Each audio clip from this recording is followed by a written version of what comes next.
Isang nakabibinging tunog ng nababasag na salamin ang biglang pumunit sa magarbong tugtugin ng party. Tumalsik ang bubog sa makintab na sahig, ilang pulgada lang mula. Sa gulong ng kanyang wheelchair, napahinto ang lahat. Ang mga bulungan ay naging katahimikan. Lahat ng mata, na kanina lang ay pilit siyang iniiwasan, ay nakatuon na ngayon sa kanya. Kay Valentino de Alcazar, naramdaman niya ang pamilyar na init ng kahihiyan na gumapang sa kanyang batok, hindi dahil sa insidente, kundi dahil sa mga tinging sumunod dito. Ang mga pekeng pag-aalala, ang mga paumanhin na may halong awa. "Oh my God, Sir Valentino, I'm so sorry," sabi ng isang babaeng hindi niya na inabalang tingnan. Tumaas lang ang isang kilay ni Valentino. "It's just a glass. It's replaceable. Try not to trip over me next time." Sagot niya. Ang boses ay malamig at walang emosyon. Mabilis na lumapit ang mga katulong upang linisin ang kalat. Ang musika ay muling tumugtog at ang mga bulungan ay bumalik. Mas malakas ngayon. Pinalamutian ng pangalan niya. Ang lumpong milyonaryo. Ang kawawang si Valentino. Iyon ang mas masakit kaysa sa anumang bubog. Humigpit ang kapit niya sa braso ng kanyang wheelchair at tahimik itong pinaatras palayo sa sentro ng pagtitipon. Palayo sa liwanag, palayo sa mga mapanghusgang mata. Dinala niya ang sarili sa dilim ng malawak na library, ang kanyang santuwaryo, ang kanyang kulungan. Mula roon, pinanood niya sila. Mga taong nakangiti, ngunit hindi masaya. Nag-uusap, ngunit walang sinasabi. Ang alta sosyedad. Isang mundo kung saan siya ang hari. Ngunit pakiramdam niya ay isa lamang dayuhan. Isang buntong hininga ang kumawala sa kanya. Lasang mamahaling alak at pait. 5 taon na.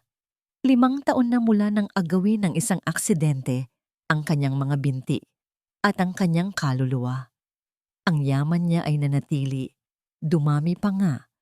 Ngunit ang halaga niya bilang tao ay tila nabura. Isa na lang siyang anino sa sarili niyang mansyon. Nakita niya ang kanyang tita Imelda na naglalakad sa gitna ng mga bisita. Tuwid ang tindig, matalim ang tingin. Ang reyna ng gabi. Ang babaeng kumontrol sa kanyang buhay mula pa noong siya'y nagkamalay. Isang tingin lang sa kanya mula sa malayo ay sapat na. Isang paalala kung sino ang tunay na may hawak ng kapangyarihan sa pamamahay na ito. Napapikit si Valentino. Kailan ba ang huling beses na may tumingin sa kanya na hindi nakikita ang wheelchair na ito? Kailan ang huling beses na may kumausap sa kanya na hindi binabago ang kanilang tono, na para bang ang pagiging lumpo ay nangangahulugan ding bingi o mangmangka? At doon, sa gitna ng kanyang pagmumuni-muni, isang maliit na figura ang nakakuha ng kanyang pansin. Isang batang babae, mga 5 o 6 na taong gulang. Nakasuot ng simpleng bestida na halatang hindi bagay sa karangyaan ng paligid. May hawak itong manika at maingat na iniiwasan ang mga naglalakihang binti ng mga bisita. Nakasunod sa kanya ang isang babae, ang ina nito marahil, ang bagong katulong, si Maria. Naalala niya ito mula kaninang umaga. Tahimik, laging nakayuko, at may mga matang tila laging nag-aalala. Pinanood ni Valentino ang bata. Hindi ito tulad ng ibang mga bata na nakita niya sa mga ganitong pagtitipon, mga batang sanay sa yaman, mayayabang at maingay. Ang batang ito ay may dalang katahimikan, isang uri ng pagkamangha sa lahat ng nakikita. Biglang humiwalay ang bata sa kanyang ina. Naglakad ito, diretso sa kanya. Nanigas si Valentino.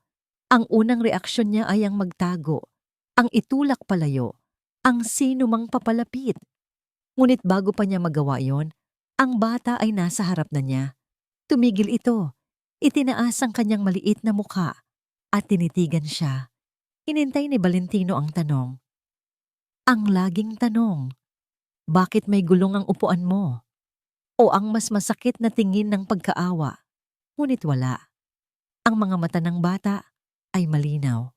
Walang bahid ng awa, walang paghuusga, tanging purong pagkamausisa lamang.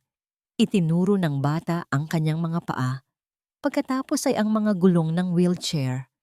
At sa wakas, tumingin ito muli sa kanyang mga mata. Naghanda si Valentino para sa kirot. Ngunit ang lumabas sa bibig ng bata ay hindi isang tanong, kundi isang alok. "Sir, gusto mo bang sumayaw?" Ang mga salitang yon, sinabi sa isang boses na kasing linaw ng maliliit na kampana, ay tumama kay Valentino ng mas malakas kaysa sa alinmang sampal. Sumayaw siya? Ang lalaking hindi na makatayo, inaanyayahang sumayaw. Natawa sana siya.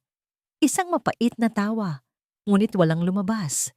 Dahil sa mga mata ng bata, wala siyang nakitang panunuya. Wala siyang nakitang laro. Ang nakita niya ay isang simpleng katotohanan. Para sa batang ito, ang musika ay para sa pagsasayaw. At siya ay isang taong naroroon. Hindi siya isang lumpo. Hindi siya isang milyonaryo. Isa lang siyang potensyal na kapareha sa sayaw. "Angelina!" Isang natatarantang boses ang bumasag sa sandali. Mabilis na lumapit si Maria. Ang muka ay puno ng takot. Hinawakan niya ang braso ng anak. "Naku, Sir Valentino, pasensya na po kayo. Pasensya na po talaga sa anak ko." Paulit-ulit na sabi ni Maria, habang pilit na hinihila si Angelina palayo. "Halika na, anak. Huwag mong istorbuhin si Sir." Pero hindi gumalaw ang bata. Nakatingin pa rin ito kay Valentino. Ang kamay ay nakalahad pa rin, naghihintay ng sagot. At isang bagay na hindi pa nagagawa ni Valentino sa loob ng 5 taon ang nangyari. Itinaas niya ang kanyang kamay, hindi para itaboy ang bata, kundi para pigilan ang ina nito. "Sandali," sabi niya. Ang boses ay bahagyang paos. "Huwag mo siyang hilahin." Napahinto si Maria. Ang gulat ay malinaw na nakaguhit sa kanyang mukha. Dahan-dahang ibinaba ni Valentino ang kanyang tingin sa bata. Sa maliit na kamay na nakalahad, sa mga matang puno ng pag-asa. Isang ninang ngiti, isang tunay, hindi pilit na ngiti. Ang unti-unting sumilay sa mga labi ni Valentino de Alcazar. Hindi niya inabot ang kamay ng bata. Sa halip, ang mga kamay niya ay maingat na inilagay sa gulong ng kanyang wheelchair. Dahan-dahan, pinaikot niya ito ng bahagya pakanan. Pagkatapos ay pakaliwa, kasabay ng mabagal na ritmo ng musikang nagmumula sa labas. Naintindihan agad ni Angelina. Tumawa siya. Isang tunog na tila kayang punan ang lahat ng sulok ng malungkot na library. Umiikot-ikot siya sa harap ni Valentino. Ang kanyang bestida ay lumilikha ng alon sa hangin, habang ang hari sa kanyang trono ay marahang gumagalaw kasama niya. Hindi sila nag-usap, hindi na kailangan. Sa sandaling iyon, sa gitna ng katahimikan ng library, habang ang peking mundo sa labas ay nagpapatuloy, si Valentino de Alcazar ay hindi isang lumpo. Siya ay hindi isang milyonaryo. Siya ay sumasayaw. At sa unang pagkakataon, sa napakatagal na panahon, naramdaman niyang siya ay buo. Ngunit mula sa kabilang dulo ng silid, malapit sa may pintuan, isang anino ang nakamasid. Si Tita Imelda, na may hawak na kopitan ng champagne, ay tahimik na pinanood ang lahat. Ang kanyang mga mata ay hindi nagpapakita ng anumang kasiyahan. Ang mga ito ay malamig, mapanuri, at puno ng hinala. Ibinaba niya ang kanyang tingin sa babaeng katulong na nakatayo sa gilid. Si Maria, na nakatingin sa kanyang anak at amo, na may halong pagkamangha at takot. Huminga ng malalim si Imelda at bumulong sa sarili. Ang mga salita ay puno ng lason na tanging siya lang ang nakakarinig. Isang santos. Alam ko na ang mga ganitong uri ng tao. Ang puso ni Maria ay tila gustong kumawala sa kanyang dibdib habang mabilis niyang nilapitan ang anak. Bawat hakbang ay parang may karayom na tumutusok sa kanyang sikmura. Ang atensyon ng lahat ay nasa kanila. at ang bawat tingin ay parang isang daliring nakaturo. Humuhusga sa kanya bilang isang pabayang ina at isang manggagawang hindi marunong lumugar. Angelina! Mahina, ngunit mariin niyang tawag. Hinawakan niya ang maliit na braso ng anak. Ang panginginig ng kanyang kamay ay hindi maitatago. Halika na rito anak. Patawad po Sir Valentino. Naku, pasensya na po talaga. Napayuko siya ng husto. Halos gusto na niyang halikan ng sahig sa sobrang hiya. Hinihintay niya ang sigaw, ang galit, ang utos na palayasin sila. Ngunit ang narinig niya ay isang mahinahon na boses. She did nothing wrong, Maria. Nag-angat ng tingin si Maria. Nakita niya ang isang bagay sa mga mata ni Valentino na hindi niya inaasahan. Walang galit, walang pagkainis. Sa halip, may isang kislap doon, isang bagay na tila natutuwang tingnan ang kanyang anak. That was the best dance I've had in years. Dagdag pa ni Valentino, isang bahagyang nangiti ang gumuhit sa gilid ng kanyang labi. Natigilan si Maria. Hindi niya alam ang sasabihin. Hinila na lang niya si Angelina palayo sa library, palayo sa atensyon, at bumalik sa anino ng mga pasilyo kung saan siya nararapat. Anak, sinabi ko naman sa'yo na huwag kang lalayo sa akin, di ba? Pangaral niya sa anak habang naglalakad sila patungo sa kusina. Huwag mo nang uulitin yun, ha? Delikado dito. Ngunit bago pa sila makarating sa kusina, isang malamig na presensya ang humarang sa kanilang daan. Si Tita Imelda. Nakatayo ito na parang isang estatwa. Ang mga mata ay matalim na nakatitig sa kanya. Maria, is it? Tanong nito, kahit na alam niya ang pangalan niya. Oo po, ma'am. Nanginginig na sagot ni Maria. Itinago niya si Angelina sa kanyang likuran. Let me be clear, sabi ni Imelda. Ang bawat salita ay mabagal at may diin. You are here to work, not to let your child run around and bother my nephew. He is not a playmate. He is your boss. Know your place. Walang masabi si Maria kundi ang tumango. Opo, ma'am. Pasensya na po, hindi na po mauulit. Hindi na sumagot si Imelda. Tinalikuran lang sila nito at naglakad palayo. Ngunit naramdaman pa rin ni Maria ang bigat ng mga mata nito sa kanyang likod. Isang babala. Sa kusina, pinakain niya si Angelina ng tinapay na nakuha niya mula sa isang kapwa katulong.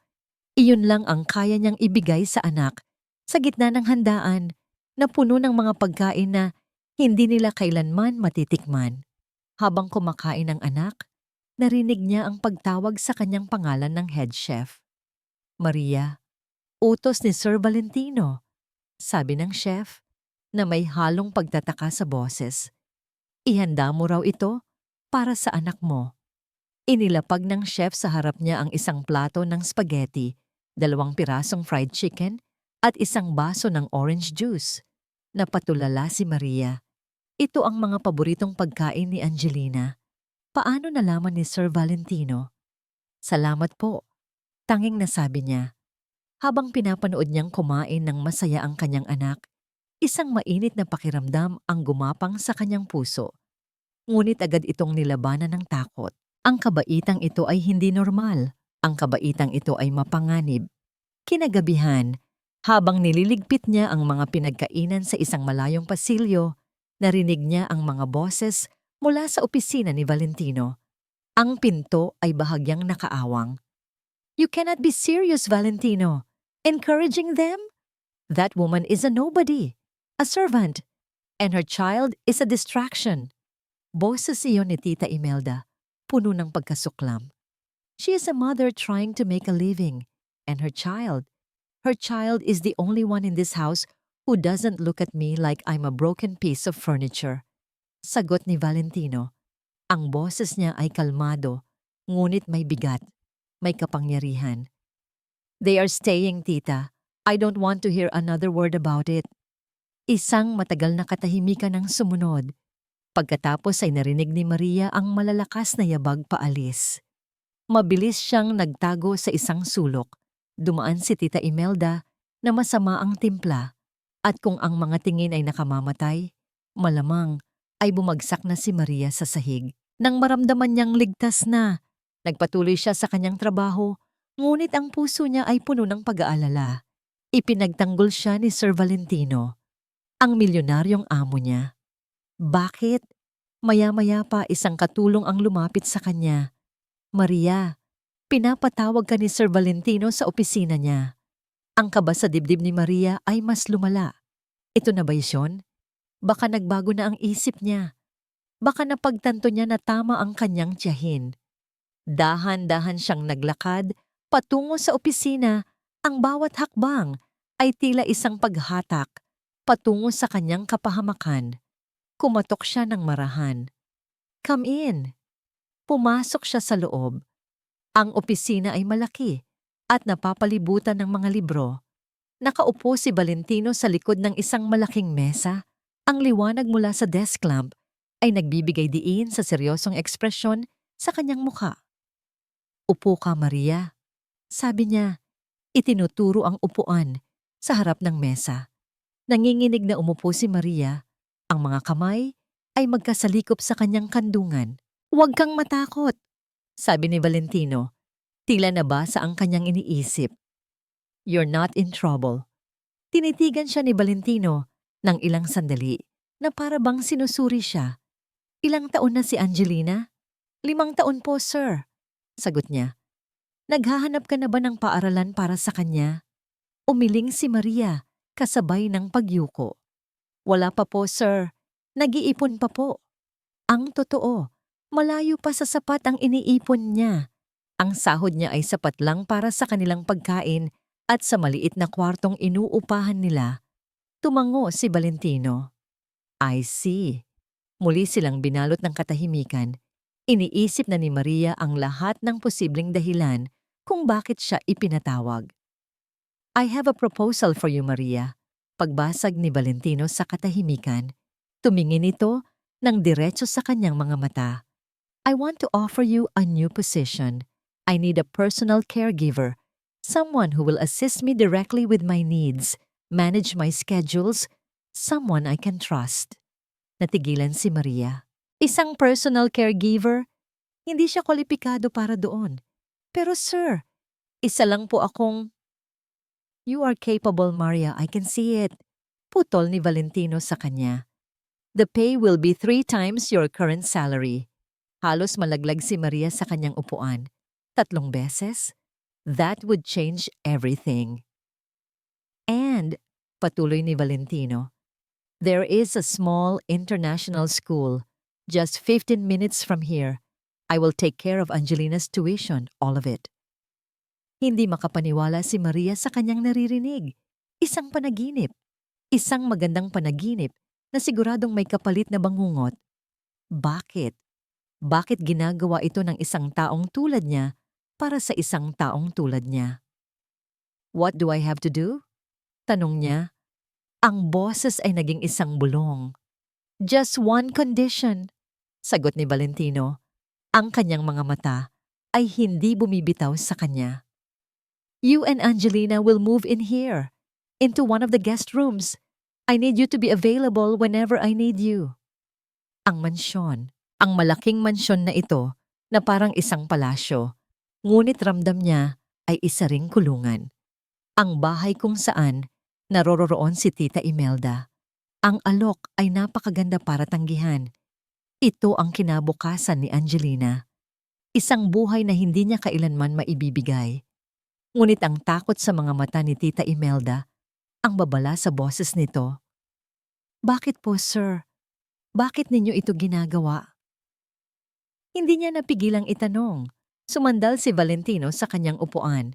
Isang malungkot na ngiti ang sumilay sa kanyang mga labi. Let's just say, this house has been too quiet for too long. I think a child's laughter would do it some good. Tiningnan ni Maria ang lalaki sa harap niya. Sa ilalim ng yaman at kapangyarihan, nakita niya ang isang bagay na pamilyar. Isang bagay na nakikita niya sa salamin araw-araw. Kalungkutan. Ngunit ang alok na ito ay hindi lang kabaitan. Ito ay isang kontrata. Isang pagpasok sa isang mundo na hindi kanya. Isang mundo kung saan siya ay isang maliit na isda sa isang dagat ng mga pating. Bigyan niyo po ako ng isang gabi para pag-isipan, sir. Pakiusap niya. Of course, sagot ni Valentino. Take your time. Tumayo si Maria at naglakad palabas ng pinto. Ngunit bago pa niya ito maisara, narinig niya ang huling sinabi ni Valentino. And Maria, please don't let my aunt intimidate you.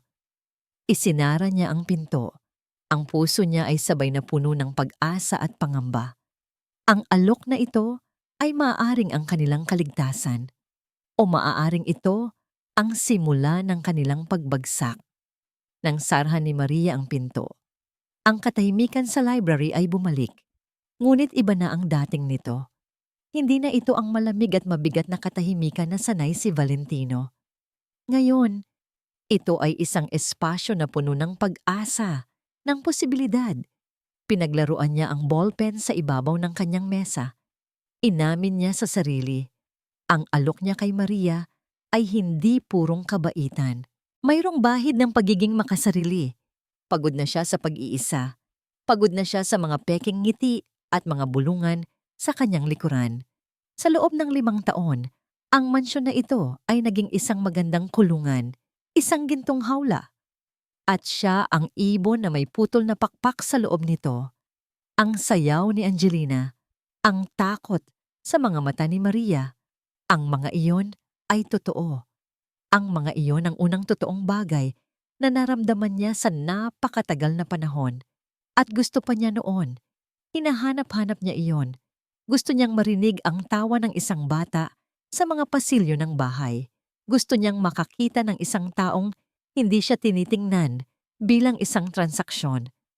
Kaya't inalok niya kay Maria ang mundo.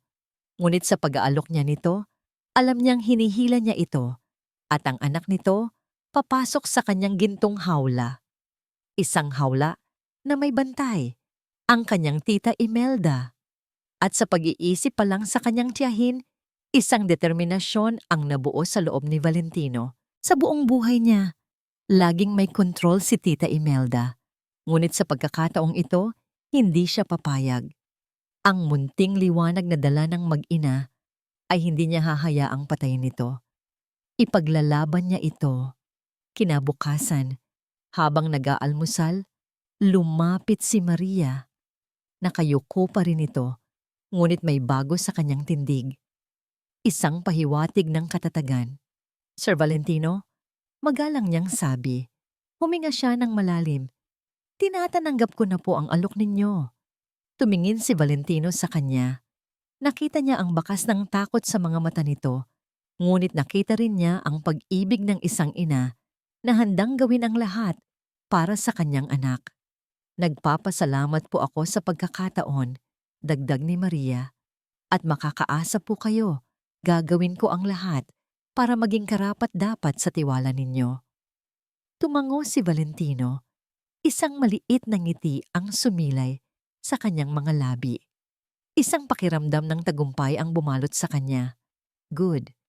I'll have my staff prepare your room immediately. Ang mga sumunod na araw ay nagdala ng pagbabago sa mansyon. Lumipat sina Maria at Angelina sa isang maluwag na guest room na may tanawin ng hardin. Sa unang pagkakataon, nakita ni Valentino si Angelina na tumatakbo sa damuhan. Ang tawa nito ay umaalingaw-ngaw sa hangin. Isang hapon, habang nagbabasa siya sa may veranda, nakita niya silang dalawa sa hardin. Lumapit siya. Ang gaganda po ng mga bulaklak ninyo, sir, sabi ni Maria habang itinuturo ang mga rosas. They were my mother's favorite. Sagot ni Valentino, isang bagay na matagal na niyang hindi sinasabi kanino man. Siya ang nagtanim ng karamihan sa mga yan. Mama, pwede po bang pumitas ng isa? Tanong ni Angelina. Naku anak, huwag. Saway ni Maria. Ngumiti si Valentino. Siya mismo ang pumitas ng isang pulang rosas at maingat na inabot ito kay Angelina. Here, for you.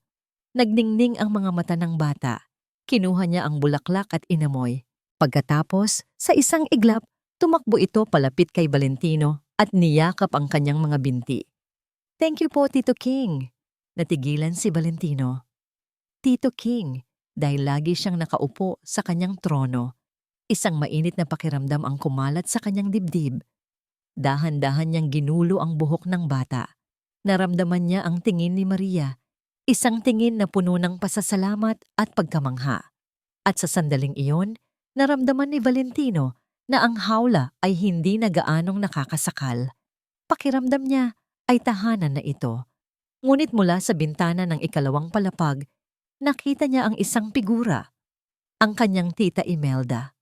Nakatayo lang ito roon, isang madilim na anino laban sa liwanag.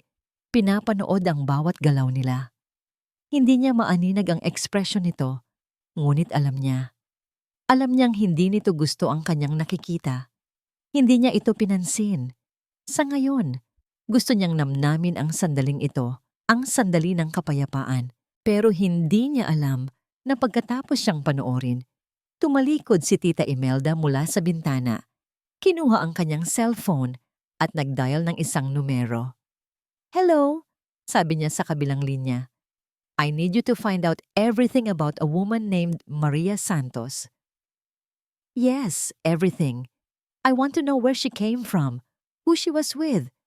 I want to know all her secrets." Kinagabihan, pagkatapos niyang ihatid si Angelina sa kanilang bagong silid, naglakad si Maria sa pasilyo pabalik sa kusina. Ang puso niya ay magaan. Sa unang pagkakataon, sa loob ng maraming taon, naramdaman niya ang seguridad, naramdaman niya ang pag-asa. Ngunit bigla, isang anino ang humarang sa kanyang daan. Si Tita Imelda.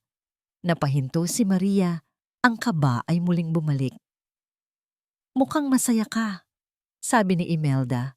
Ang boses ay kasing lamig ng yelo. Hindi ito tanong, isa itong paratang. "Ma'am," tanging nasabi ni Maria. Lumapit si Imelda.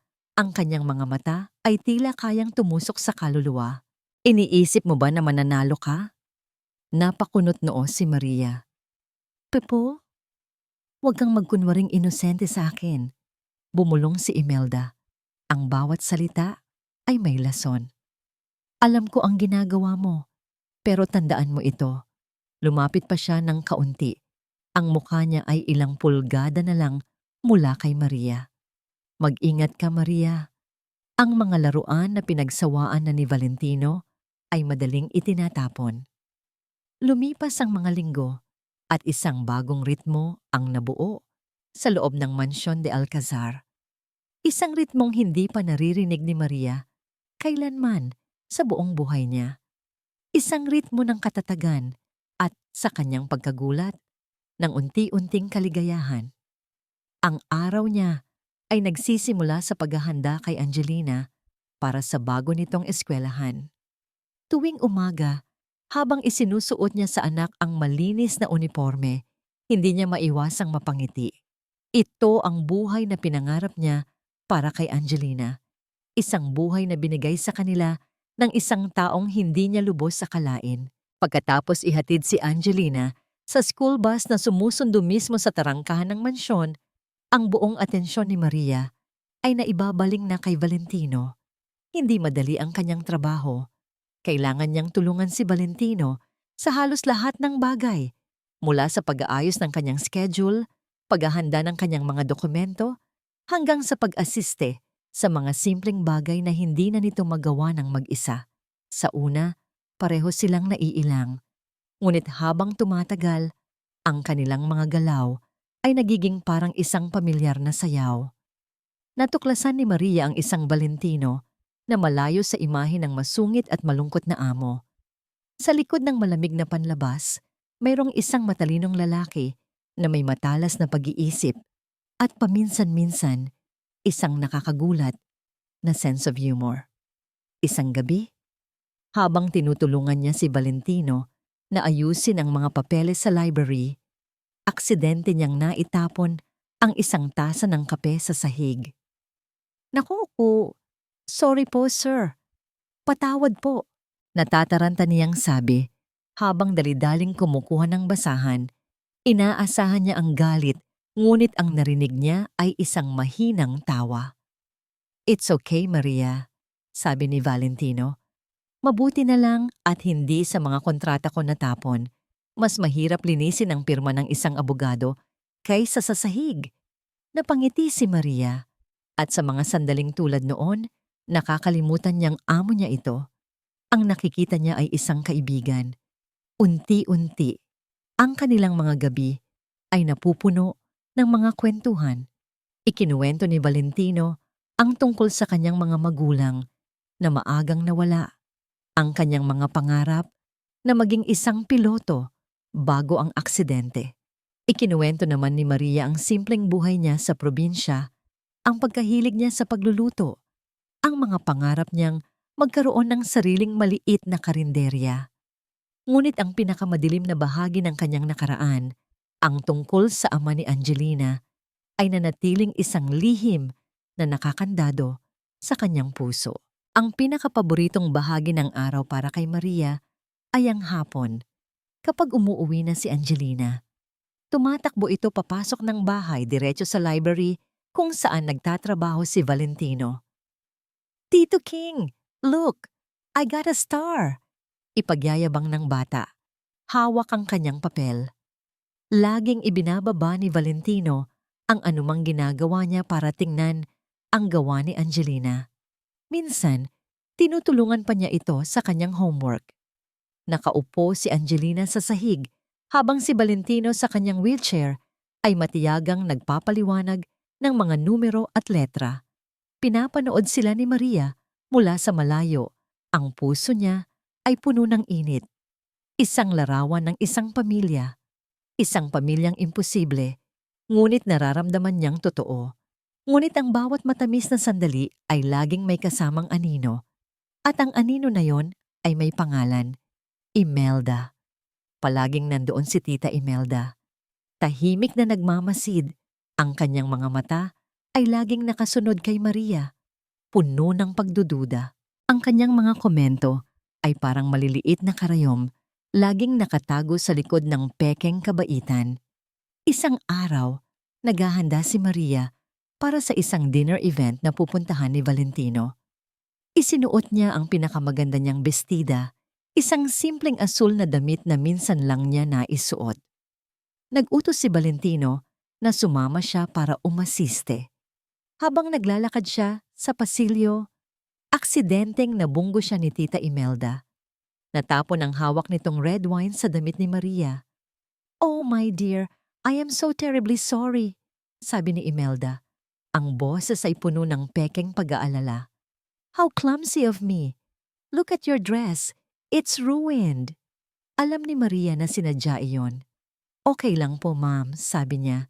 Pinipigilan ang mga luhang nagbabadyang tumulo.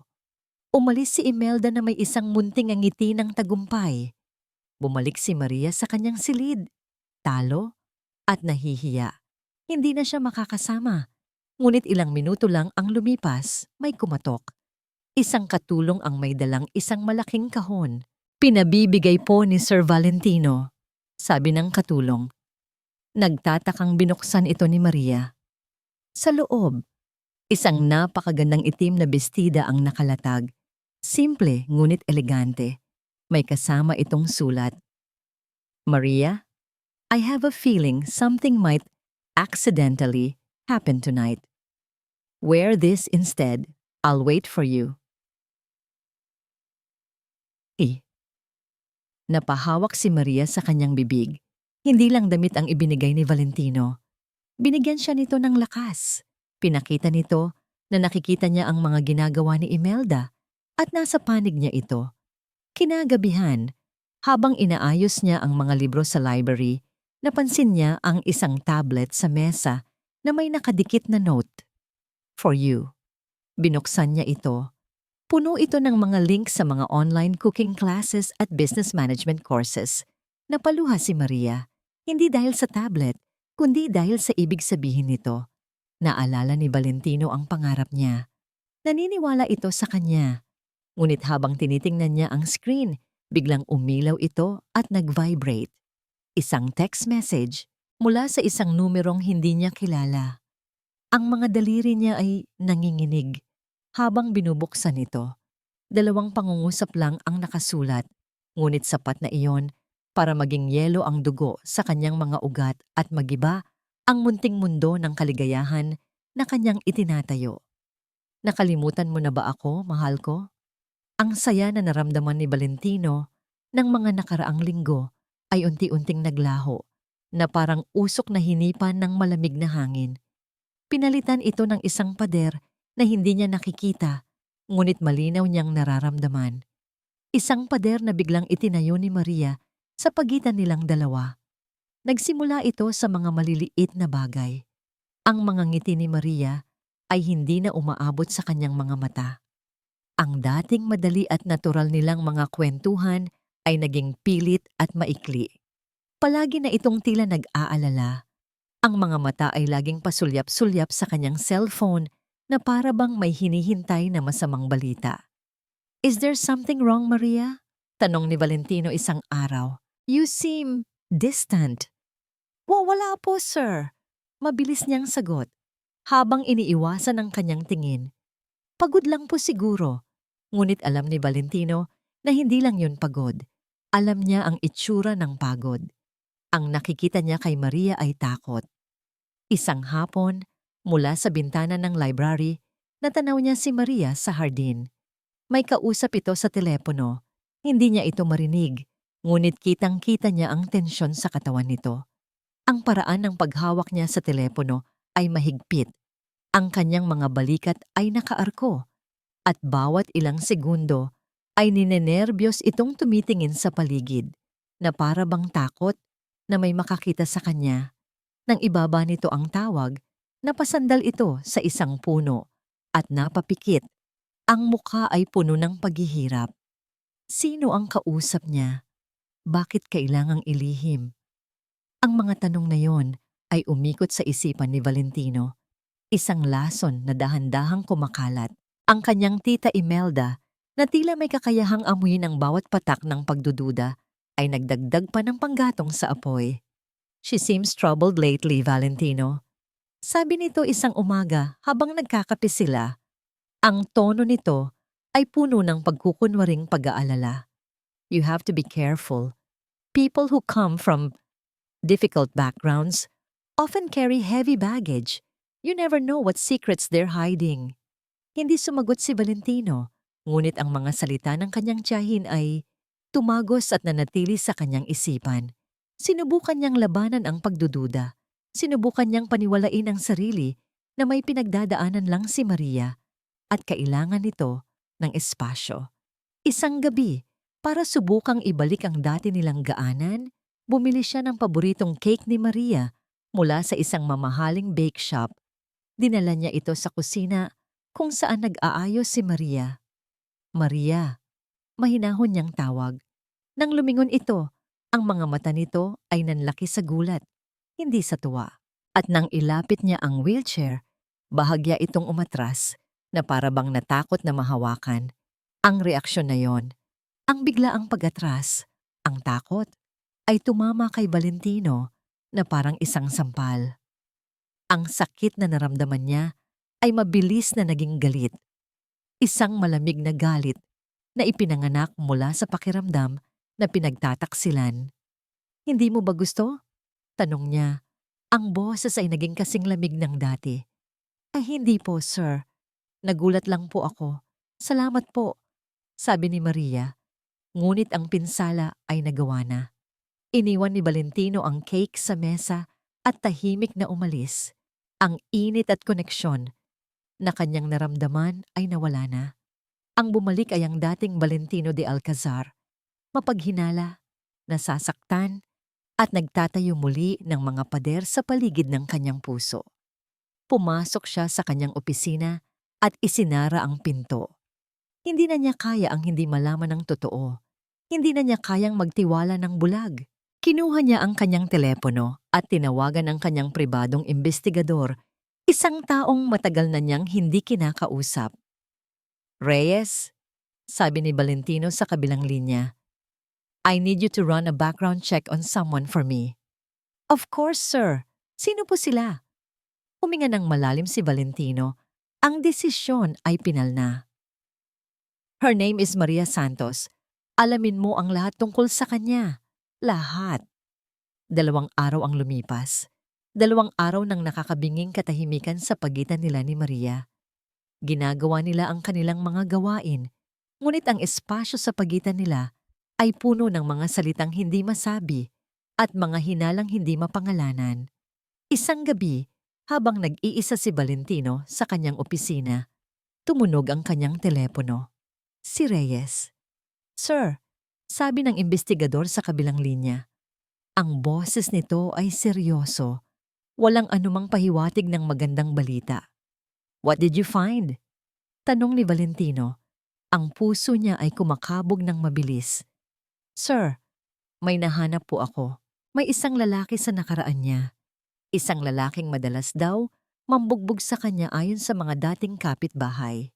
Napahigpit ang hawak ni Valentino sa telepono. Ang pangalan niya ay Marco, patuloy ng investigador. Ang mga sumunod na salita nito ang tila bumasag sa sahig ng kanyang mundo. At may criminal record siya. Ang bawat text message ay parang isang kadena na humihila kay Maria pabalik sa madilim na balon ng kanyang nakaraan. Ang bawat tawag mula sa numerong iyon ay isang dagundong ng kulog na nagpapaalala sa kanya ng bagyong matagal na niyang tinakasan. "Nasaan ka na, Maria? Namimiss na kita. May pera ka na ba? Alam kong mayaman niyang amo mo. Huwag mo akong subukan, Maria. Hahanapin kita." Hindi niya sinasagot. Binubura niya ang bawat mensahe. Binablock ang numero, ngunit laging may bagong numerong lilitaw. Ang multo ng kahapon ay may 1,000 mukha. Si Marco. Ang takot ay naging isang lason na kumalat sa bawat bahagi ng kanyang buhay sa mansyon. Ang dating ligtas na lugar ay naging isang hawla na puno ng pangamba. Paano kung hanapin siya ni Marco dito? Paano kung gumawa ito ng eksena? Paano kung malaman ni Valentino ang lahat? Ang kahihiyan, ang dumi ng kanyang nakaraan. Isang umaga, habang nagdidilig siya ng mga halaman sa hardin, isang anino ang tumabon sa kanya. Akala niya ay isa lang sa mga hardinero. Ngunit nang mag-angat siya ng tingin, ang mundo niya ay huminto. Nakatayo sa labas ng tarangkahan si Marco. Mas payat ito ngayon. Ang mga mata ay bahagyang lubog.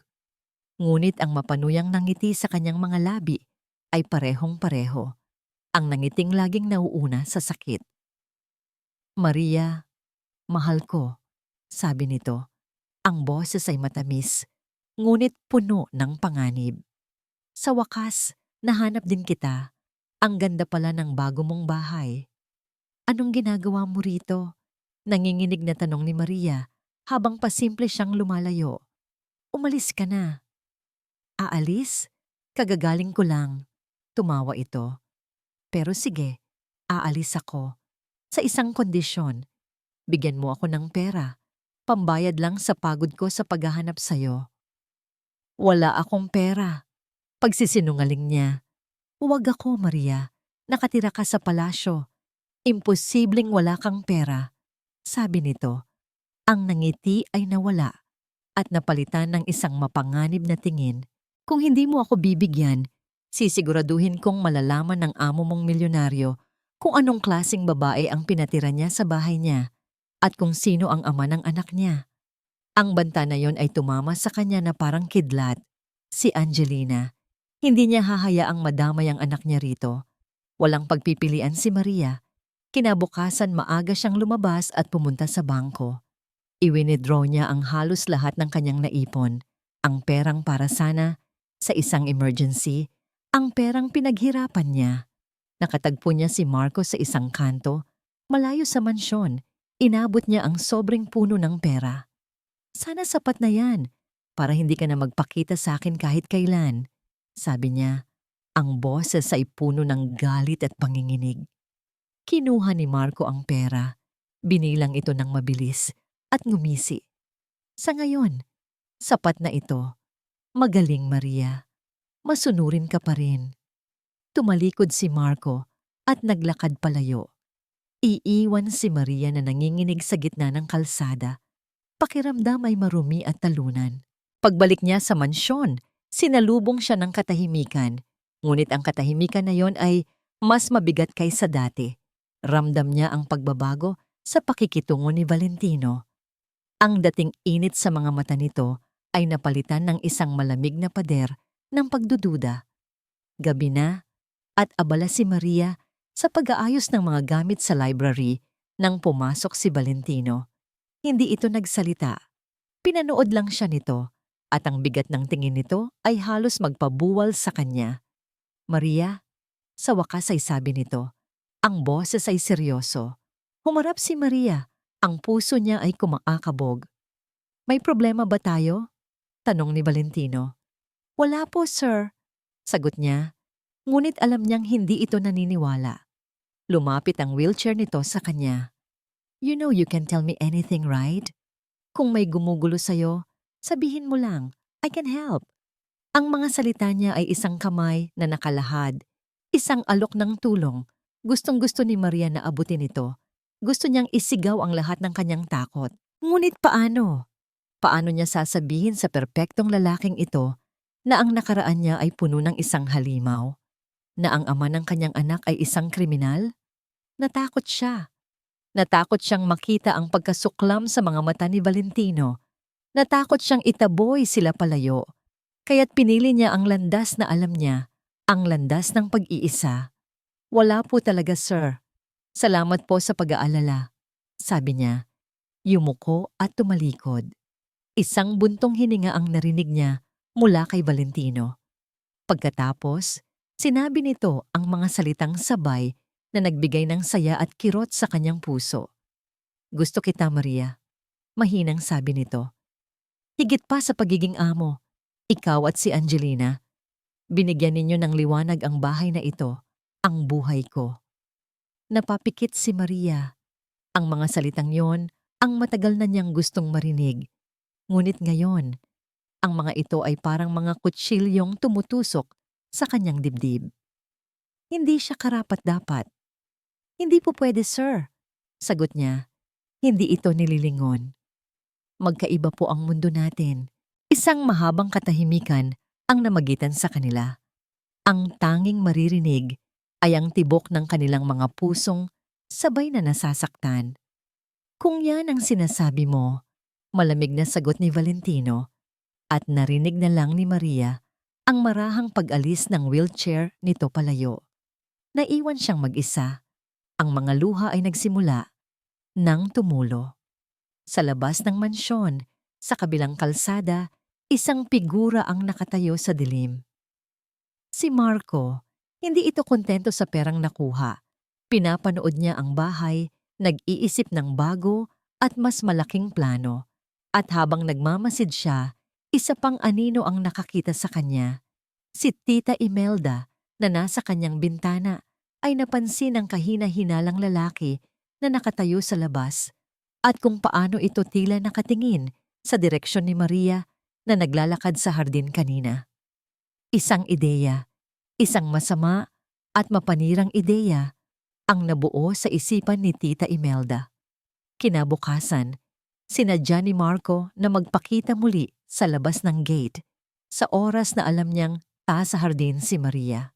Ngunit sa pagkakataong ito, sinigurado niyang makikita siya ng isa pang tao. Sa tamang-tamang pagkakataon na si Tita Imelda ay tumitingin sa bintana, nagkunwari si Marco na may inaabot na isang bagay kay Maria at si Maria naman, sa kanyang gulat at takot, ay tila may kinukuha mula rito. Ang eksena ay perpekto. Mukha silang dalawang kasabwat na may lihim na transaksyon at nakita lahat iyon ni Tita Imelda. Isang masamang ngiti ang sumilay sa kanyang mga labi. Sa wakas, mayroon na siyang bala.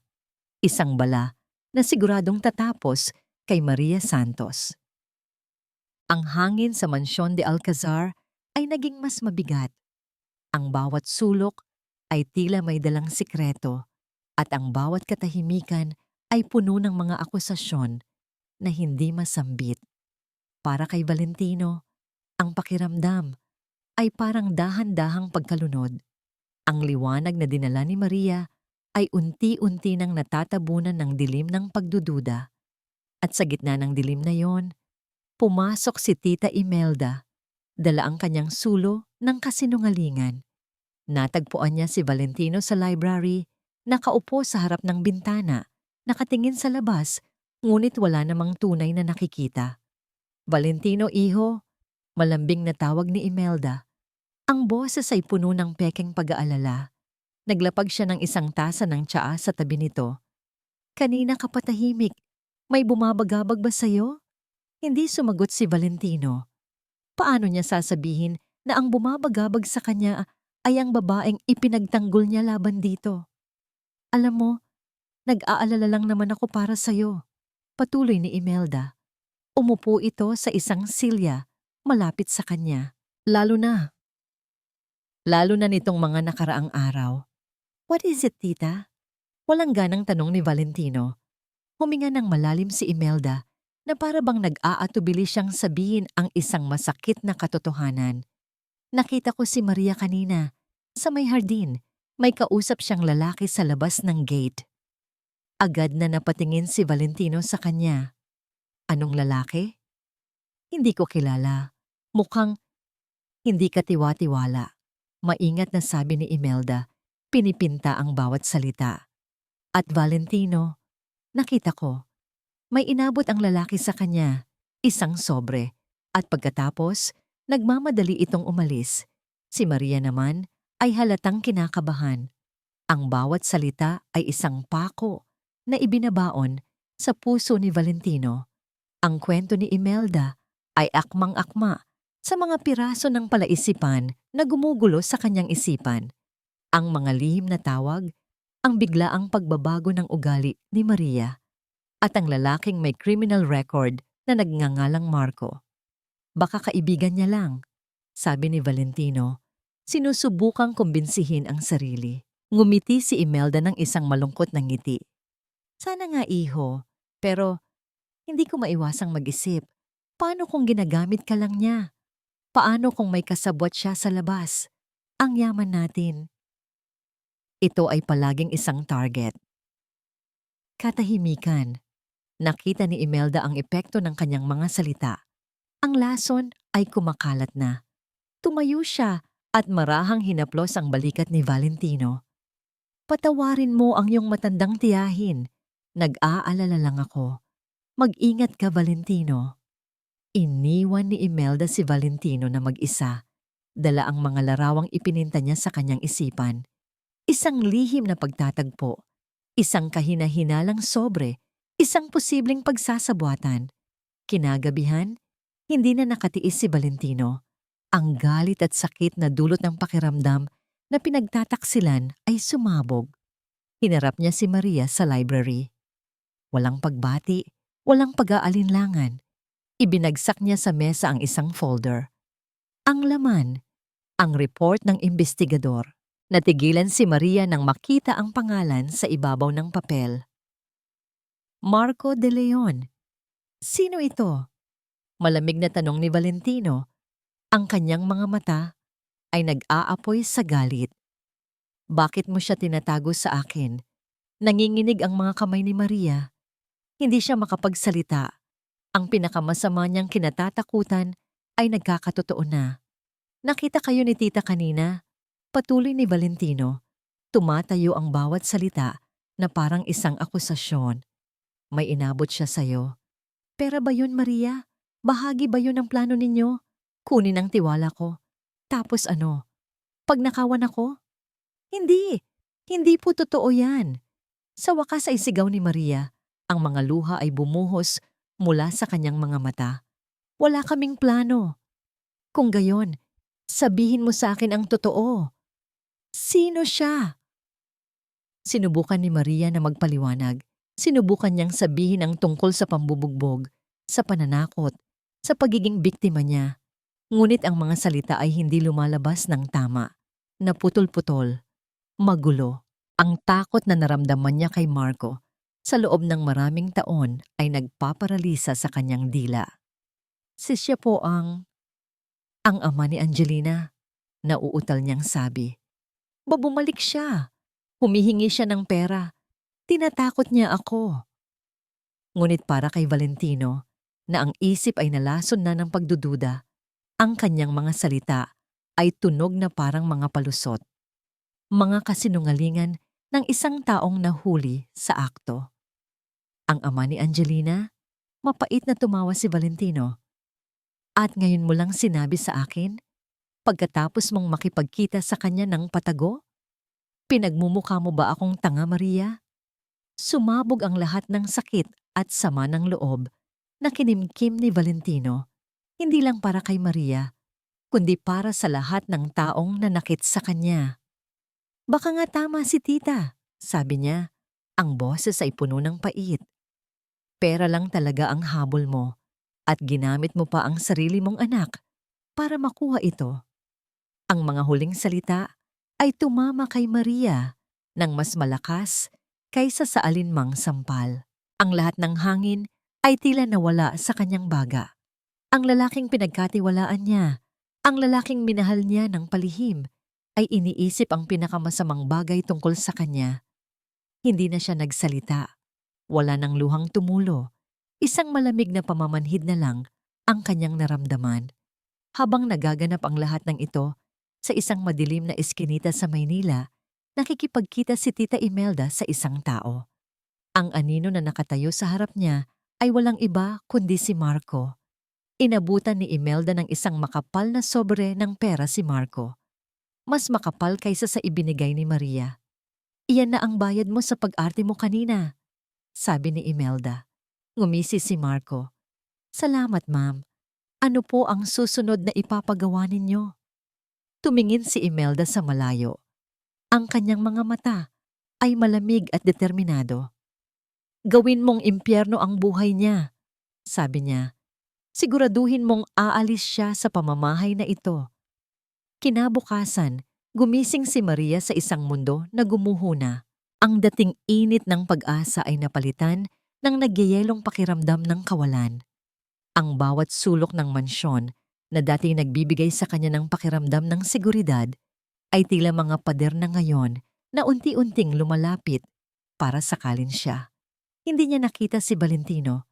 Inutusan lang siya ng isa sa mga katulong na ipagpatuloy ang kanyang mga gawain. Ang katahimikan ay mas masakit kaysa sa anumang sigaw. Ito ay isang paghatol.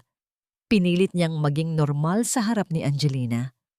Ngumiti siya habang tinutulungan itong magbihis. Hinalikan niya ito sa noo bago ito sumakay sa school bus. Ngunit sa loob, ang kanyang kaluluwa ay umiiyak. Habang naglilinis siya ng sala, nakabukas ang telebisyon sa isang entertainment news channel. Karaniwan ay hindi niya ito pinapansin, ngunit isang pamilyar na pangalan ang nakakuha ng kanyang atensyon. Ang tanyag na De Alcazar clan na muling napasok sa kontrobersya. Itinaas niya ang kanyang tingin.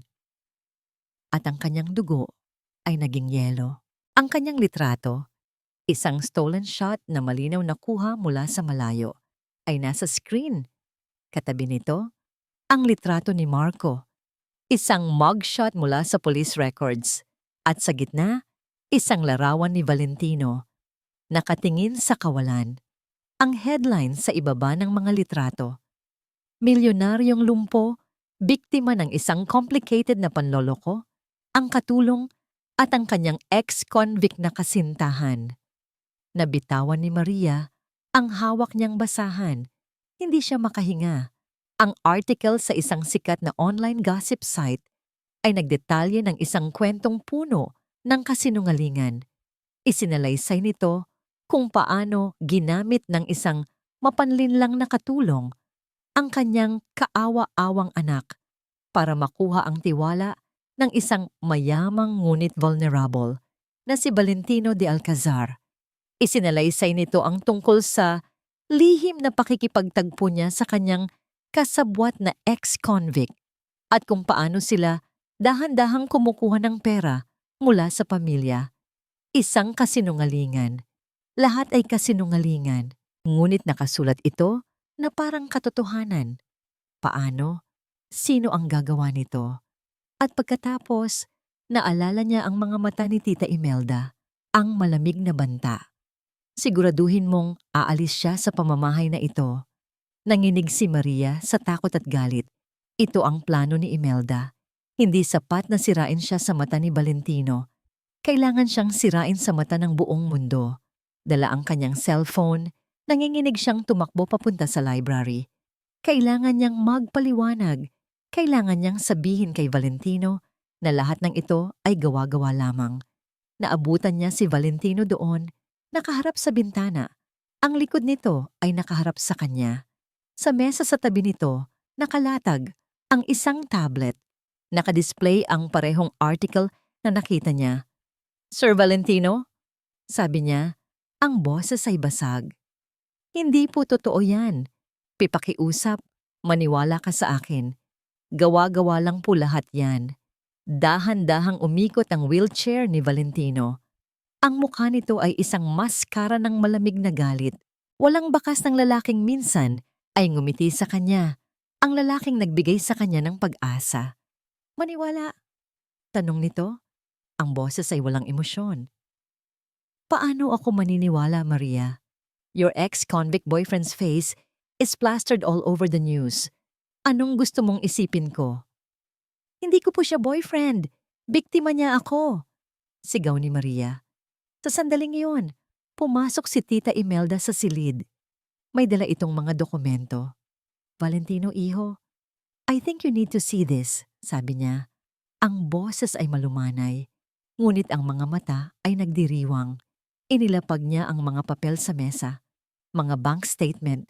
Mga pekeng bank statement na nagpapakita ng malalaking halaga na inilipat mula sa isang account papunta sa isa pa. Mula sa isang account na may pangalan ni Maria Santos, papunta sa isang account na may pangalan ni Marco De Leon. "Sinubukan kong itago ito sa iyo, iho, dahil ayokong saktan ka," malungkot na sabi ni Imelda. "Pero hindi ko na kayang manahimik habang niloloko kanila." Iyon na ang huling pako sa kabaong. Tumingin si Valentino mula sa mga papel, papunta kay Maria. Ang tingin niya ay puno ng huling patak ng pagkasuklam. "Kaya pala ayaw mong tanggapin ang tulong ko," sabi niya.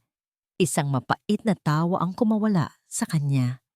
"Dahil abala ka na pala sa pagkuha ng pera sa likod ko." "Hindi," bulong ni Maria. "Hindi totoo yan." Ngunit wala nang nakikinig. "Kunin mo ang mga gamit mo," malamig na utos ni Valentino. "Kunin mo ang anak mo." Napailing si Maria. "Pakiusap, Valentino." "Huwag mong babanggitin ang pangalan ko," sabi niya. Ang boses ay tumaas sa unang pagkakataon, puno ng sakit at galit. "Umalis na kayo. Ngayon din." Tumingin siya sa kanyang Tita Imelda na nakatayo sa gilid, ang perpektong imahe ng isang nag-aalalang kamag-anak. Pagkatapos ay tumingin siya kay Valentino, ang lalaking minahal niya, na ngayon ay nakatingin sa kanya na parang siya ang pinakamaruming bagay sa mundo. At sa wakas, sumuko si Maria, ang kanyang diwa ay nabalik. Wala nang natirang lakas para lumaban. Tumalikod siya nang walang salita at naglakad palabas ng library. Bawat hakbang ay parang isang milya. Kinuha niya ang natutulog na si Angelina mula sa silid nito. Ang anak niya, ang tanging dahilan kung bakit siya lumalaban, ay mahimbing na natutulog. Walang kamalay-malay sa bagyong sumira sa kanilang buhay. Habang naglalakad siya pababa ng hagdan, dala ang isang maliit na bag at ang kanyang anak, nagsimulang umulan sa labas. Malalakas na patak na humahampas sa mga bintana na para bang ang langit ay nakikidalamhati sa kanya. Walang sino man ang naghatid sa kanya sa pinto. Walang sino man ang nag-alok ng payong. Niyakap niya ng mahigpit si Angelina. Sinubukang protektahan ito mula sa ulan. Tumayo siya sa labas ng malaking tarangkahan ng mansyon. Ang malamig na ulan ay bumubuhos sa kanya. Nilulunod ang kanyang mga luha. Wala siyang pera. Wala siyang matutuluyan. Wala siyang kaibigan sa syudad. Lumingon siya at tiningnan sa huling pagkakataon. Ang mansyon. Ang gintong hawla na nagbigay sa kanya ng panandaliang pangarap. At ngayon, ay nag-iwan sa kanya ng isang walang hanggang bangungot. Ang tanging naririnig na lang ay ang iyak ni Angelina na nagising na at ang walang katapusang pagbuhos ng ulan. Wala na silang mapupuntahan. Nang sumara ang malaking tarangkahan sa likuran ni Maria at Angelina, isang nakabibinging katahimikan ang bumalot sa mansyon de Alcazar. Ang ulan sa labas ay malakas, ngunit ang katahimikan sa loob ay mas malakas pa. Para kay Valentino, pakiramdam niya ay hindi lang ulan ang nasa labas, kundi ang lahat ng kulay at init ay umalis na rin kasama nila. Sinubukan niyang bumalik sa trabaho, sinubukan niyang ituon ang pansin sa mga numero, sa mga kontrata, sa lohika ng negosyo, ngunit ang imahe ni Maria na basang-basa sa ulan, yakap-yakap ang umiiyak na si Angelina, ay paulit-ulit na bumabalik sa kanyang isipan. Mas mabuti na ito, iho, sabi ni Tita Imelda, inabutan siya ng isang baso ng brandy. Nailigtas kita sa isang malaking pagkakamali. Tumangulang si Valentino, ngunit sa kaibuturan ng kanyang puso, isang maliit na tinig ang bumubulong. Isang tinig na hindi niya mapatahimik. Lumipas ang isang araw, 2 araw. Ang mansyon ay naging mas malinis, mas tahimik, mas organisado. Ngunit naging isa na naman itong puntod. Walang tawa ni Angelina sa pasilyo. Walang mahiyain, ngunit matamis ng ngiti ni Maria sa umaga. Ang natira na lang ay ang malamig na kahusayan ni Tita Imelda. Isang hapon, hindi na niya natiis ang katahimikan. Nag-iisa, pinuntahan niya ang dating silid ni Maria at Angelina. Ang silid ay malinis na para bang walang nakatira doon. Ngunit nang buksan niya ang isang drawer ng mesa, may nakita siyang isang bagay na naiwan. Isang piraso ng papel, lukot na. Isang drawing, gawa ito ni Angelina. 3 tao ang nakaguhit, magkakahawak kamay. Isang babae na may mahabang buhok, si Maria. Isang maliit na batang babae na may malaking ngiti, si Angelina. At isang lalaki, nakaupo sa isang upuan na may mga gulong, siya. Sa itaas ng kanyang ulo, may isang dilaw na korona at sa tabi niya ay nakasulat sa paunti-unting letra, Papa King. Napahigpit ang hawak ni Valentino sa papel. Isang kirot, mas matindi kaysa sa anumang sakit na naramdaman niya, ang tumusok sa kanyang puso. Ang isang batang may ganito kapuro na puso, kaya bang maging bahagi ng isang panloloko? Ang maliit na tinig ng pagdududa ay lumakas. Bumalik siya sa kanyang opisina at hinalungkat ang lahat. Tiningnan niyang muli ang mga bank statement na ibinigay ni Tita Imelda. Sa unang tingin, mukha silang lehitimo. Ngunit si Valentino ay isang negosyante. Sanay siyang tumingin sa mga detalye. At may napansin siya. Isang maliit na pagkakamali sa format ng petsa. Isang bahagyang pagkakaiba sa font na ginamit. Mga bagay na hindi mapapansin ng karaniwang tao, ngunit para sa kanya, ito ay isang pulang bandila. Tumawag siya sa kanyang bangko. Kinausap niya ang manager na matagal na niyang kakilala. Frank, I need you to do something for me off the record. Sabi ni Valentino, I'm sending you a document. I need you to tell me if it's real. Ilang oras ang lumipas. Nang tumawag pabalik si Frank, ang boses nito ay seryoso. Val, this document is a fake. A very good one, but it's a fake. The account numbers exist, but the transaction you're looking at never happened. Parang isang suntok sa sikmura ang balita. Pekeng ebidensya. Ang pagdududa ni Valentino ay naging isang rumaragasang apoy. Kung peke ito, paano naman ang article? Paano nila nakuha ang mugshot ni Marco? Naalala niya ang sinabi ni Tita Imelda na nakita niya ang pagtatagpo. Tiningnan niya ang oras at petsa ng balita. Masyadong mabilis, masyadong perpekto ang pagkakasabay-sabay. Pumunta siya sa security room, isang lugar na hindi niya pinupuntahan. I-rewind ninyo ang lahat ng CCTVs mula 3 araw na nakalipas. Utos niya sa security personnel. Show me everything from the front gate. Nag-umpisa ang footage. Mabilis. Ngunit pagkatapos, pinabagal niya ito. At doon, Nakita niya. Nakita niya si Marco, nakatayo sa labas. Nakita niya si Maria, takot na takot. Ngunit nakita rin niya ang isang itim na kotse na pumarada sa di kalayuan. Ang kotse ng kanyang tita Imelda. At nakita niya ang isang bagay na mas nakakagulat. Ilang oras matapos umalis si Maria, bumalik ang kotse. Bumaba si tita Imelda at lumapit kay Marco. May inabot itong sobre. Hindi sila nag-aaway. Mukha silang nag-uusap. Ang lahat ay nagsimulang maging malinaw. Ang mga kasinungalingan, ang manipulasyon. Hindi si Maria ang nanloko sa kanya. Ang taong nanloko sa kanya ay ang taong pinagkatiwalaan niya sa buong buhay niya. Agad siyang bumalik sa opisina. Kinuha ang telepono. Tinawagan niya si Reyes, ang kanyang investigador.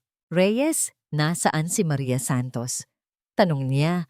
Ang boses ay puno ng pagmamadali. Sir, iyon na nga po ang itatawag ko sana. Natuntun ko po siya sa dati niyang tinitirhan. Isang maliit na apartment sa Tondo. Pero sir, pero ano? Ang sabi po ng may-ari ng apartment, pilit daw pong kinukuha ng isang lalaki, si Marco, ang anak ni Maria. Ang mundo ni Valentino ay gumuho. Ang galit niya sa sarili ay mas matindi kaysa sa galit niya kay Imelda. Anong nagawa niya? Itinaboy niya sila pabalik sa halimaw na tinatakasan nila. Send me the address, now! Sigaw niya. Tinawagan niya ang hepe ng kanyang security. I want all available men at this address in 10 minutes. All of them! Habang papalabas siya, ang kanyang telepono ay muling tumunog. Isang hindi rehistradong numero. Ang may-ari ng apartment. Sir Valentino, tulong. Nakita ko si Marco. Pilit niyang kinukuha si Angelina mula kay Maria. Nagwawala siya. Hindi na nag-isip si Valentino. Ang tanging nasa isip niya ay kailangan niyang makarating doon. Kailangan niyang iligtas ang mga taong sinaktan niya ng lubos. Ang kanyang pamilya. Ang amoy ng takot ay pamilyar. Ito ang amoy ng lumang apartment, ng kalawang, at ng maruming eskinita.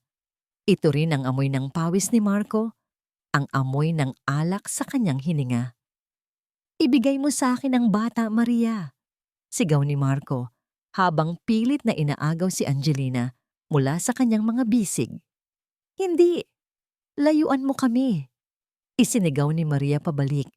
Ang kanyang katawan ay ginawa niyang panangga para sa kanyang anak. Ang babaeng minsan ay natakot sa anino ni Marco ay wala na. Ang kaharap ni Marco ngayon ay isang ina na ipaglalaban ang kanyang anak hanggang kamatayan.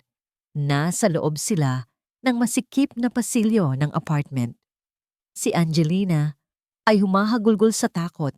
Ang maliliit nitong kamay ay mahigpit na nakakapit sa damit ni Maria. Huwag kang makulit, sabi ni Marco, at isang malakas na sampal ang dumapo sa pisngi ni Maria. Napadaing siya sa sakit, ngunit hindi niya binitawan ang anak. Ang sakit na yon ay walang-wala kumpara sa sakit ng posibilidad na makuha ni Marco si Angelina. Gagamitin niya ang bata para kumuha ng pera, para saktan siya, para sirain ang lahat. Tulong! Sumigaw si Maria, umaasang may makakarinig. Walang tutulong sa'yo rito. Tumawa si Marco. Itinulak niya si Maria ng malakas. Bumagsak si Maria sa sahig, ngunit iniharang niya ang kanyang likod para hindi masaktan si Angelina. Nang akmang susunggaban ni Marco ang bata, isang malakas na sigaw ang umalingaw-ngaw sa pasilyo. Bitawan mo sila! 5 lalaking nakasuot ng itim, mga security ni Valentino, ang mabilis na pumasok sa eskinita. Walang nagawa si Marco. Bago pa siya makapalag, dinakma na siya ng 2 lalaki. Pinilipit ang kanyang mga braso sa likod at pinusasan. Hindi pa tayo tapos, Maria. Sigaw ni Marco habang kinakaladkad siya palayo. Hindi pa. Nanginginig na niyakap ni Maria si Angelina. Hinalikan ang buhok nito at ibinulong na ligtas na sila.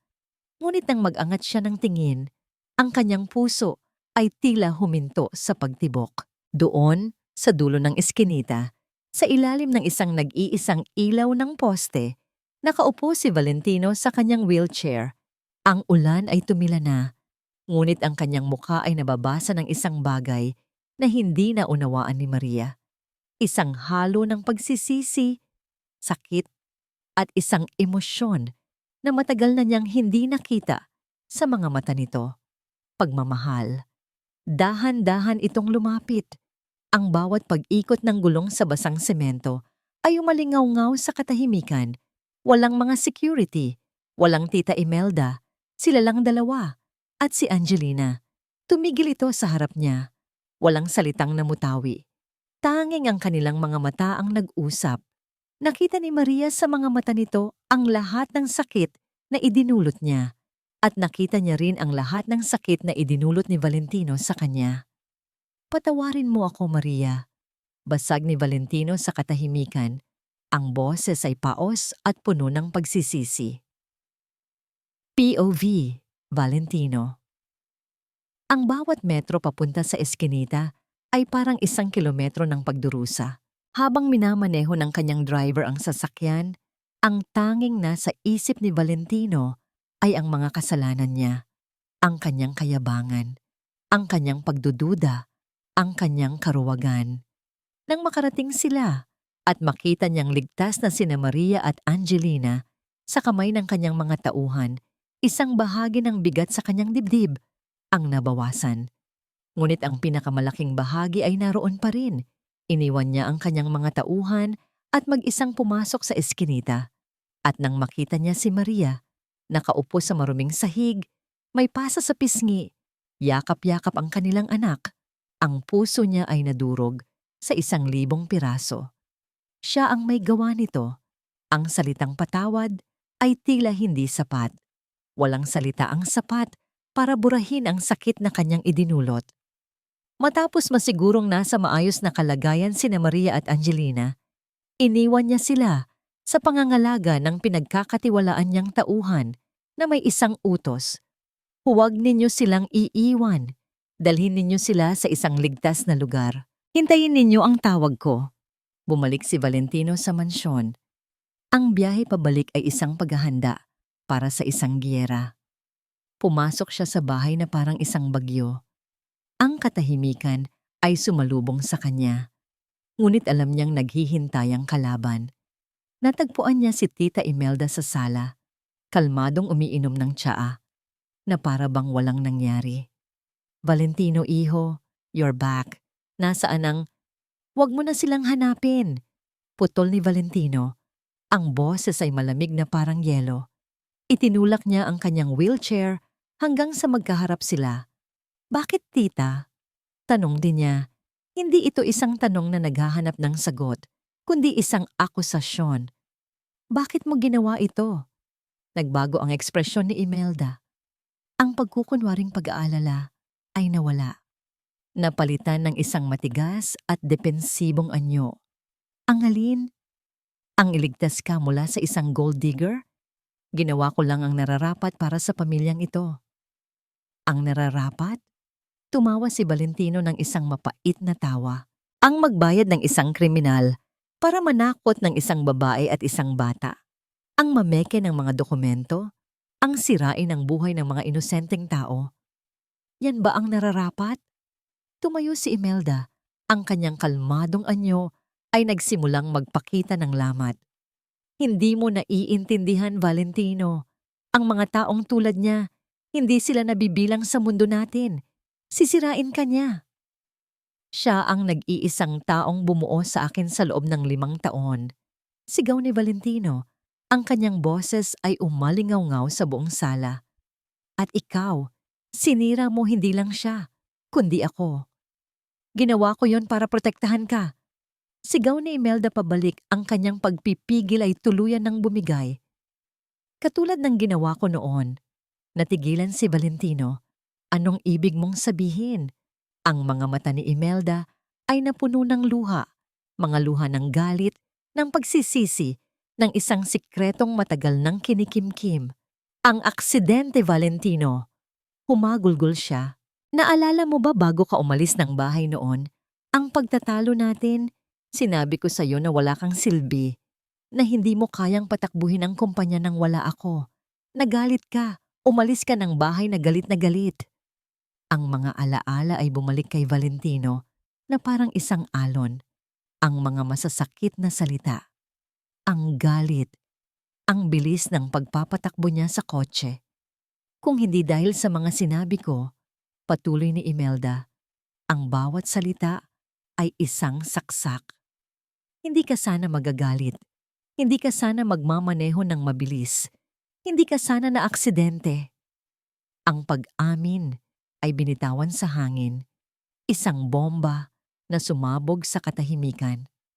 Napatingin si Valentino sa babaeng nagpalaki sa kanya. Ang babaeng buong akala niya ay nagpoprotekta sa kanya. Ngayon, nakita niya ang katotohanan. Ang lahat ng kontrol, ang lahat ng pagmamanipula ay hindi dahil sa pagmamahal. Ito ay dahil sa pagkakasala. Tinatago siya ni Imelda sa isang hawla, hindi para protektahan siya, kundi para protektahan ang sarili nito mula sa katotohanan ng kanyang nagawa. Ang sahig ng kanyang mundo na kanina lang ay gumuho ay tuluyan nang nawala. Wala nang natira, kundi ang malamig na katotohanan. Ang katahimikan ay bumalik sa sala, mas mabigat at mas madilim kaysa dati. Si Valentino ay nakatingin lang sa kanyang tiyahin at sa sandaling iyon, ang galit ay napalitan ng isang malawak at malalim na awa. Pareho silang naging biktima ng isang trahedya. Pareho silang nakakulong sa loob ng maraming taon. Ngunit ngayon, malaya na siya. Ang mga sumunod na araw ay binalot ng isang kakaibang katahimikan, hindi tulad ng dati na puno ng tensyon, kundi isang katahimikang nagbibigay daan sa pag-iisip at paghilom. Si Marco ay nasa kamay na ng mga pulis, nahaharap sa mga kasong kidnapping at assault, na sinigurado ng mga abogado ni Valentino na hindi na niya matatatakasan. Ang pinakamahirap na pag-uusap ay ang huling pag-uusap ni Valentino at Tita Imelda. Walang sigawan, walang sisihan. Umupo lang sila sa sala, 2 taong pinagbuklod at sinira ng iisang trahedya. Sa ilalim ng bigat ng katotohanang nabunyag, ang galit ni Valentino ay napalitan ng isang malalim na pagkaunawa sa sakit na dinadala ng kanyang tiyahin sa loob ng maraming taon. Ang pagkontrol nito ay hindi kasamaan, kundi isang baluktot na paraan ng pagtubos. Hindi ko alam kung paano ka patatawarin, tita, mahinang sabi ni Valentino. Pero ayoko nang magdala pa ng galit. Masyado nang matagal tayong nabuhay sa dilim. Kinaumagahan umalis si Tita Imelda. Nag-iwan lang ito ng isang sulat. Nagsasabing pupunta siya sa Europa para hanapin ang kapayapaang hindi niya nakita sa loob ng mansyon. Para kay Valentino, iyon ay isang pagsasara ng isang mahaba at masakit na kabanata. Ngayon, ang pinakamahalagang bagay na kailangan niyang harapin ay ang kabanatang sinira niya mismo. Pinaalam niya sa kanyang mga tauhan kung nasaan sina Maria. Inilipat sila sa isang ligtas at komportableng hotel. Ngunit alam ni Valentino na hindi iyon ang solusyon. Kailangan niyang puntahan si Maria. Hindi siya nagdala ng bodyguard. Hindi siya nagdala ng driver. Siya mismo ang nagmaneho ng isang sasakyang espesyal na idinisenyo para sa kanya. Ito ang unang pagkakataon sa loob ng maraming taon na siya mismo ang nagpunta sa isang lugar nang walang anumang tulong. Huminto siya sa tapat ng isang simpleng apartment building. Hindi ito ang luma at sira-sirang apartment sa Tondo. Ito ay isang malinis at disenteng lugar na pansamantalang inupahan ng kanyang mga tauhan para kina Maria. Bumaba siya mula sa sasakyan, inilipat ang sarili sa kanyang wheelchair at huminga ng malalim. Ang bawat pag-ikot ng gulong papasok sa gusali ay isang hakbang ng pagpapakumbaba. Kumatok siya sa pinto. Nang bumukas ito, ang mukha ni Maria ay nagpakita ng gulat, pag-aalinlangan, at isang bakas ng sakit na hindi pa nawawala. Ang pasa sa kanyang pisngi ay medyo naghilom na, ngunit ang pasa sa kanyang puso, alam ni Valentino na malalim pa. "Sir," tanging nasabi ni Maria. "Valentino na lang." Pakiusap niya. "Pwede ba akong pumasok?" Nag-atubiling tumabi si Maria para bigyan siya ng daan. Ang apartment ay maliit ngunit malinis. Mula sa sala, nakita niya si Angelina na naglalaro sa sahig. Nang makita siya nito, ang mga mata nito ay nagningning. "Tito King!" Masayang sabi ng bata. Ngunit bago pa ito makatakbo palapit sa kanya, isang tingin lang mula kay Maria ang nagpahinto rito. Ang dati masayang ugnayan ay nabahiran na ng pag-iingat. At iyon, para kay Valentino, ay mas masakit pa kaysa sa isang sampal. Humarap siya kay Maria. Inalis niya ang lahat ng bakas ng pagiging milyonaryo, ng pagiging amo. Ang kaharap ni Maria ngayon ay isang lalaki lamang, hubad sa lahat ng kapangyarihan. Dala-dala lamang ang bigat ng kanyang pagsisisi. "Maria, wala akong karapatang humingi ng tawad pagkatapos ng lahat ng ginawa ko." Simula niya, ang boses ay puno ng sinseridad. "Ang mga sinabi ko, ang mga ginawa ko, walang kapatawaran. Pinaniwalaan ko ang kasinungalingan dahil mas madaling maniwala sa masama kaysa ipaglaban ang mabuti, duwag ako." Hindi siya nagdahilan. Hindi niya sinisi si Tita Imelda. Inako niya ang lahat. "Pero nandito ako ngayon," patuloy niya. "Hindi para humingi ng tawad, kundi para makiusap. Makiusap na sana. Kung kaya pa, bigyan mo ako ng pagkakataong itama ang lahat. Hindi dahil sa pera ko, kundi dahil sa lalaking gustong matutong magmahal muli. Ang lalaking sinimulan mong buuin, bago ko sinirang muli." Ang mga luha ay tahimik na dumaloy sa mga pisngi ni Maria. Mga luha hindi ng sakit, kundi ng isang emosyong matagal na niyang kinalimutan. Sa gitna ng kanilang katahimikan, si Angelina, na hindi na nakatiis, ay dahan-dahang lumapit kay Valentino at niyakap ang kanyang mga binti. Isinubsob ang mukha nito sa kanyang hita. Ang simpleng yakap na yon mula sa isang bata ang bumasag sa huling pader na nakapalibot sa puso ni Maria. Tumingin siya kay Valentino, hindi na kay Sir Valentino de Alcazar, kundi kay Valentino, ang lalaking may mga sugat na katulad ng sa kanya. Nakita niya ang katotohanan sa mga mata nito.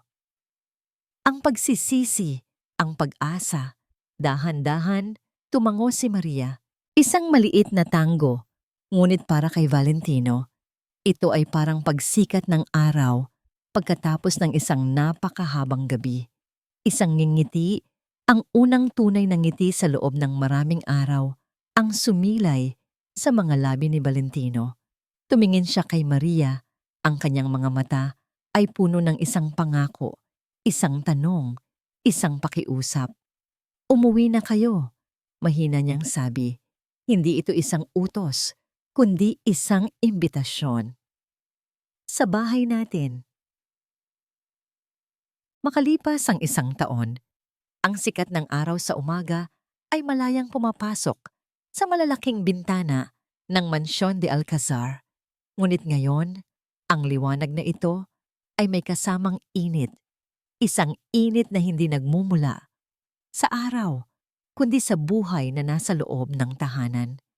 Ang dating malamig at malawak na sala ay puno na ngayon ng mga laruan ni Angelina. Sa pader, sa tabi ng mga mamahaling painting, ay nakasabit ang mga drawing ng isang bata, mga makukulay na guhit ng 3 taong magkakahawak kamay. Ang nakabibiinging katahimikan ay napalitan na ng matamis na tunog ng tawanan at paminsan-minsan ng masayang sigawan ng isang pamilya. Sa veranda, nakaupo si Valentino, hindi abala sa mga papeles ng negosyo, kundi sa pagbabasa ng isang storybook. Sa tabi niya, nakaupo si Angelina, ang ulo ay nakasandal sa kanyang braso. taimtim na nakikinig sa kwento ng isang prinsesa at isang dragon. And they lived happily ever after. Pagtatapos ni Valentino, "Yehey!" Pumalakpak si Angelina. Pagkatapos ay tumingin ito sa kanya. Ang mga mata ay puno ng pagmamahal. "Thank you, Papa King." Papa. Ang salitang iyon, sa tuwing naririnig ni Valentino, ay nagpapadala ng isang alon ng init sa kanyang buong pagkatao. Hindi na niya kailangan ng korona. Ang salitang iyon lang ay sapat na. "You're welcome, my little princess," sabi niya, sabay halik sa noo ng bata. Lumabas si Maria mula sa kusina, may dalang isang tray ng merienda. Hindi na siya ang babaeng laging nakayuko, takot magsalita. Ang Maria ngayon ay may kumpiyansa sa sarili. Ang kanyang mga ngiti ay malaya at totoo. Hindi na siya nakasuot ng uniforme ng katulong, kundi isang simpleng bestida na nagpapatingkad sa kanyang natural na ganda. "Mukhang seryoso ang kwentuhan ninyo dyan," nakangiting sabi niya. "Mama, Papa King read me a story." Masayang balita ni Angelina. "Talaga? Paborito mo talaga yan, ano?" sabi ni Maria habang inilalapag ang tray. Umupo siya sa tabi ni Valentino at marahang sumandal sa kanyang balikat. Automatikong inakbayan siya ni Valentino. Ito na ang kanilang natural na galaw. Isang sayaw ng pagmamahal na hindi na nila kailangan pang pag-isipan. "Kumusta ang klase mo?" tanong ni Valentino kay Maria. "Okay naman," sagot niya. "Medyo mahirap ang accounting, pero masaya. Salamat sa pag-e-encourage mo sa akin." Sa tulong ni Valentino, ipinagpatuloy ni Maria ang kanyang pag-aaral. Kumukuha ng business management course online. Ang kanyang pangarap na magkaroon ng maliit na karinderya ay lumaki na. Ngayon, pinaplano nila ang pagbubukas ng isang maliit na restaurant. Hindi bilang regalo ni Valentino sa kanya, kundi bilang isang business partnership. "Kaya mo yan. Ikaw pa ba?" sabi ni Valentino, hinigpitan ng yakap dito. Tumingin si Maria sa kanya. Ang mga mata ay nagliliwanag. Sino ba namang mag-aakala? No? Mahina niyang sabi na ang lahat ay magsisimula sa isang sayaw. Ngumiti si Valentino. Ang sayaw na iyon. Ang sayaw na bumasag sa kanyang katahimikan at gumising sa kanyang natutulog na puso. Biglang tumayo si Angelina. Kinuha nito ang remote ng maliit na speaker sa sulok at pinindot ang play. Isang mabagal at pamilyar na tugtugin ang pumuno sa hangin. Lumapit ang bata sa kanila. "Mama, Papa, sayaw tayo." Nagkatinginan sina Valentino at Maria at sabay na tumawa. Tumayo si Maria. Lumapit siya kay Valentino. Inabot ang kanyang kamay.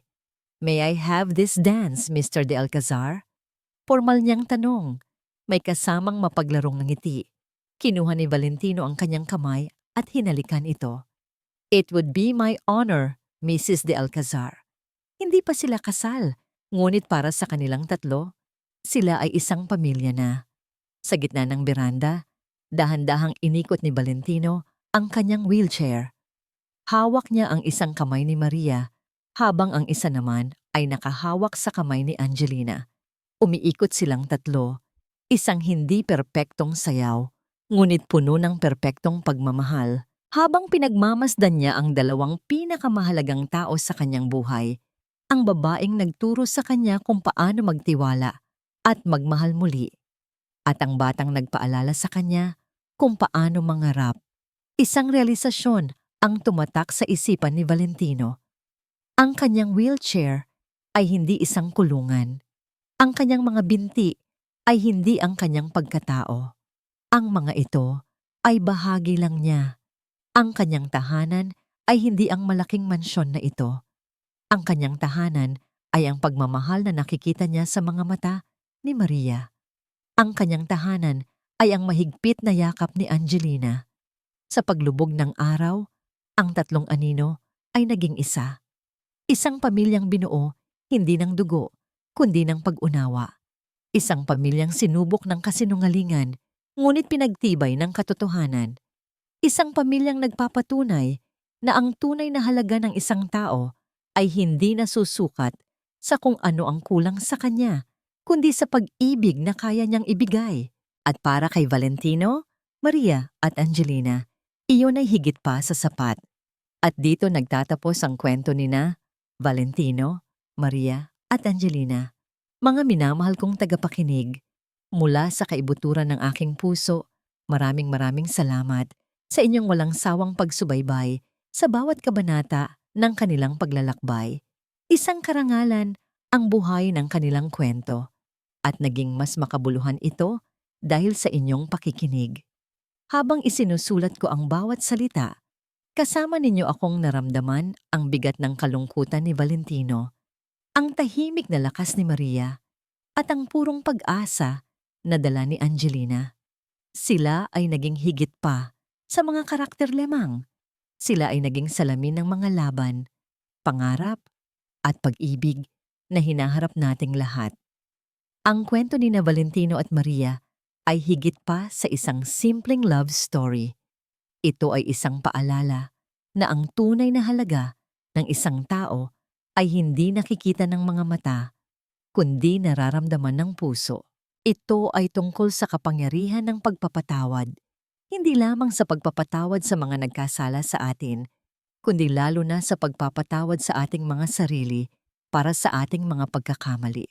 At higit sa lahat, ito ay isang kwento ng pag-asa, na gaano man tayo nasaktan ng nakaraan, gaano man tayo binalot ng pagdududa, laging mayroong pangalawang pagkakataon. Laging may liwanag na naghihintay kung pipiliin lang nating buksan muli ang ating mga puso. Ngayon, nais ko namang marinig ang inyong boses. Anong aral ang inyong napulot mula sa kanilang kwento? Aling bahagi ng kanilang paglalakbay ang pinakatumagos sa inyong puso? Huwag po kayong mag-atubiling ibahagi ang inyong mga saloobin sa comment section sa ibaba. Ang bawat komento ninyo ay inspirasyon para sa akin na magpatuloy sa paglikha ng mga kwentong aabot sa inyong mga puso. Muli, maraming salamat sa pagiging bahagi ng paglalakbay na ito. Hanggang sa susunod nating kwento. Ito ang inyong lingkod at manunulat, laging nagmamahal,